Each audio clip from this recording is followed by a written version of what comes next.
This video is about CELPIP speaking task 1 and task 2. Before you practice answers, before you memorize examples, before you even open the CELPIP test format, you must understand one thing very clearly. CELPIP speaking is not testing English knowledge.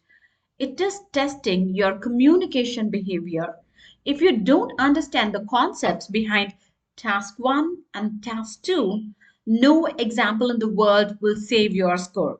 So, first, let me explain the core concepts. Then, I'll give you a real exam length response. And finally, I'll show you exactly how those concepts are used inside the response to get a high score. Are you ready? Let's get started. In CELPIP, speaking is functional, not expressive. This means you're not speaking to impress, you're speaking to achieve a purpose. In task 1, the purpose is to guide someone gently. But in task 2, the purpose is to explain and experience clearly. So if your speaking does not serve the purpose, then your score drops even if your grammar is really good. Okay? So in both task 1 and task 2, you're not an examiner. You're not a speaker on a stage. You're a normal person in real situation. So CELPIP listens for friendliness, emotional balance, appropriate authority, not too weak, not too strong. If you sound like a teacher correcting someone, or if you sound like a boss giving instructions, or if you sound like a motivational speaker, your tone becomes unnatural. Then your score will go down. Written English is tight and organized, right? But spoken English is expanded, flexible, and slightly repetitive. High scoring self speaking always has the following things: longer sentences, it's like slightly longer sentences, and natural fillers, like honestly, actually, I think, very natural way, and gentle repetition of ideas, pauses for clarity. So short, sharp sentences sound unnatural in CELPIP.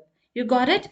Because how do you speak in everyday life? You don't speak very short, and we don't make it a sharp sentences, right? If you're doing that, then you will sound very unnatural in CELPIP speaking.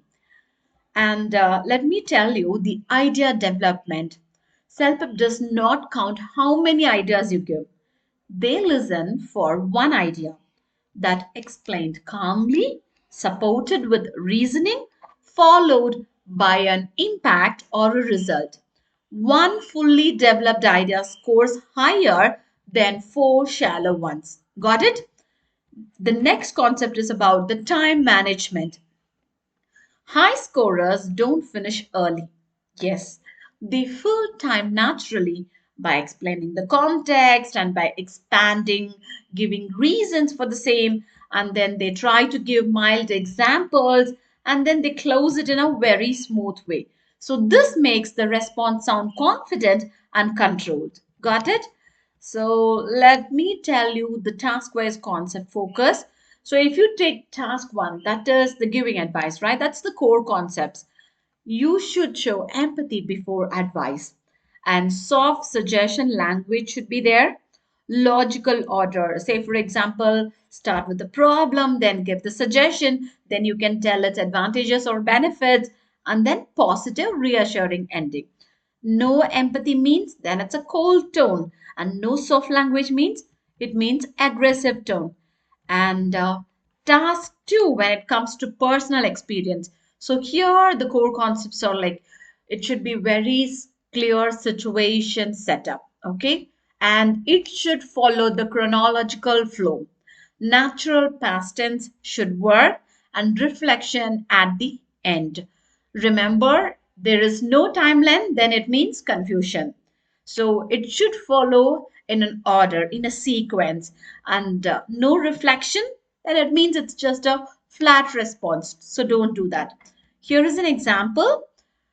If you want, you can just pause the video, try to read the task, and apply the concepts that we have discussed so far and come up with your response. Okay?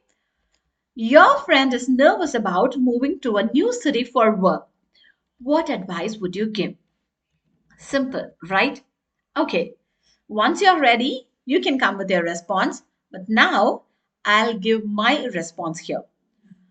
Honestly, I can completely understand why you're feeling nervous about moving to a new city for work because it's a big change in life and leaving behind familiar people and places is never easy. If I were in your situation, I would suggest that you try to give yourself some time instead of expecting everything to feel comfortable right away. Adjusting to a new environment usually takes longer than we expect, and that's completely normal. One thing that could really help is slowly getting familiar with your surroundings. For example, you could explore your neighborhood, find a grocery store you like, or spend some time at a nearby cafe or park.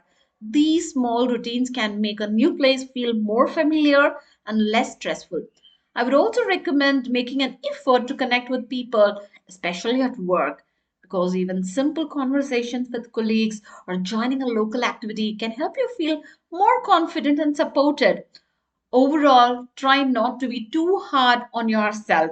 With patience and positive attitude, I'm sure you will adjust and eventually start enjoying this new opportunity.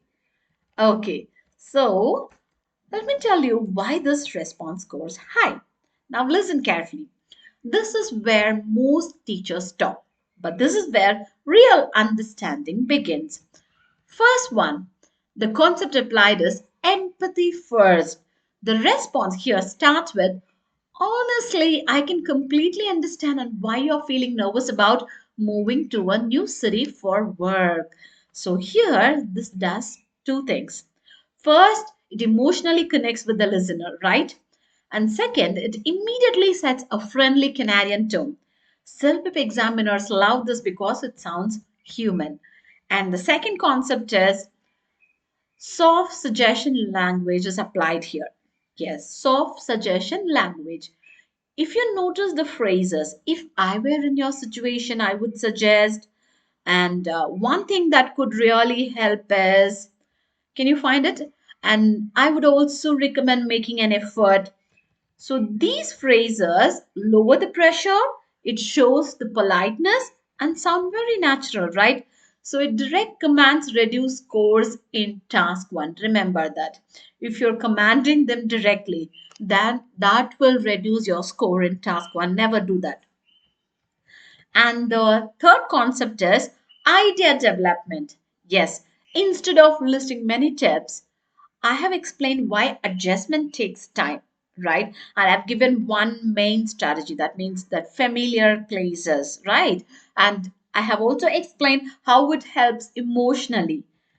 Remember, depth is equal to higher score. And the fourth concept is time control.